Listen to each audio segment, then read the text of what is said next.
Friends part 3 లో మాటమిల్ లో night stay చేశాక ఎర్లీ మార్నింగ్ 3 కి అయితే ఫ్రెష్ అప్ అయ్యి గుడిసె ఎక్స్ప్లోర్ చేయడానికి జర్నీ స్టార్ట్ చేశాం. మాకైతే ఆన్ టైం కి వెహికల్స్ ని రెడీ చేశారు. కానీ గుడిసె కోసం అందరూ చెప్తుంది ఏంటంటే ఓన్ వెహికల్స్ ని అలౌ చేయరు, ఇక్కడంతా కమర్షియల్ అని చెప్తున్నారు.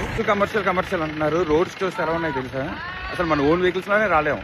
వీళ్ళు కమర్షియల్ అని చెప్పడానికి రీజన్ ఏంటో మీరే చూడండి. మాడమిల్ నుంచి గుడిసెకి 42 కిలోమీటర్స్ డిస్టెన్స్, 15 కిలోమీటర్స్ మాత్రం ఎంటైర్ ఘాట్, మొత్తం ఆఫ్ రోడ్ ఉంటుంది. మనం ఓన్ వెహికల్స్ లో వెళ్లేటప్పుడు చిన్న గుంతల్లో పడితేనే కార్ డ్యామేజ్ అయితేనే బిలవిల్లాడిపోతాం. అలాంటిది మొత్తం ఆఫ్ రోడ్స్ తో ఉన్న కర్వీ రోడ్స్ ఏమాత్రం మన వెహికల్స్ ని అలౌ చేస్తే యాక్సిడెంటల్ గా మనకి ఏమైనా అయితే గ్యారంటీ ఏంటి? మనం ట్రావెల్ చేయడానికి అరౌండ్ 20 to 30K పెట్టి ట్రావెలింగ్ కి వెళ్తాం.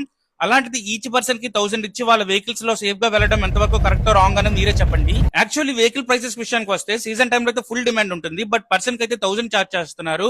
Depends on persons. ఇలాంటివి ఎక్స్ప్లోర్ చేయాలంటే నాకైతే వర్త్ అని చెప్తా. కానీ హిల్ టాప్ కి వెళ్ళక ఉంటుంది ఫ్రెండ్స్. పుష్ప మూవీ షూట్ చేయడానికి ఎందుకు ఇంత దూరం వచ్చారని అనిపిస్తుంది. ఈ గుడిసెకి అందుకే గ్రాస్ ల్యాండ్ అనే నేమ్ వచ్చింది. ఈస్టర్న్ ఘాట్స్ లో హయ్యర్ ఆల్టిట్యూడ్ లో ఉంటుంది. నేనైతే వీడియో తీసినప్పుడు ఒక హాలీవుడ్ రేంజ్ లో అయితే ఫీల్ అయితే వచ్చింది. అందుకేనేమో పుష్ప మూవీ కూడా ఇక్కడే తీశారు. మేము వెళ్ళినప్పుడు క్లౌడ్స్ అయితే కనపడలేదు, కానీ సన్ రైజ్ అయితే వచ్చింది. నేనైతే ఎప్పుడు సోలోగా ట్రావెల్ చేస్తా. అలాంటిది మా ఫ్యామిలీతో వెళ్ళినప్పుడు ఈ ప్లేస్ ని చూసి చాలా ఎక్సైట్మెంట్ అయ్యారు. కానీ మీరు తీసుకోవాల్సిన ప్రికాషన్స్ అయితే ముందే చెప్తున్నా. హిల్ టాప్ లో షాప్స్ అండ్ వాటర్ కూడా ఉండదు, ఈవెన్ వాష్రూమ్స్ కూడా ఉండవు. మీరు ఫ్యామిలీస్ తో వెళ్ళినప్పుడు ముందుగానే వాటర్ బాటిల్స్ అయితే క్యారీ చేసుకోండి. ఇక ఈ గుడిసె కోసం చెప్పాలంటే చాలా ఉంది. వీడియో లాగ్ చేయకూడదని నెక్స్ట్ పార్ట్ లో చెప్తా. మాటమిల్లి ఫారెస్ట్ రూట్ లో Pushpa movie scenes and forest route ఎలా ఉండబోతుందని చెప్తా. వీళ్ళ ప్యాకేజ్ లో ఇంకా కొన్ని ప్లేసెస్ అయితే చూపిస్తారు. ఇప్పటిదాకా స్టే ట్యూన్ మై ఛానల్. నేను నా గమ్యం. Thank you all.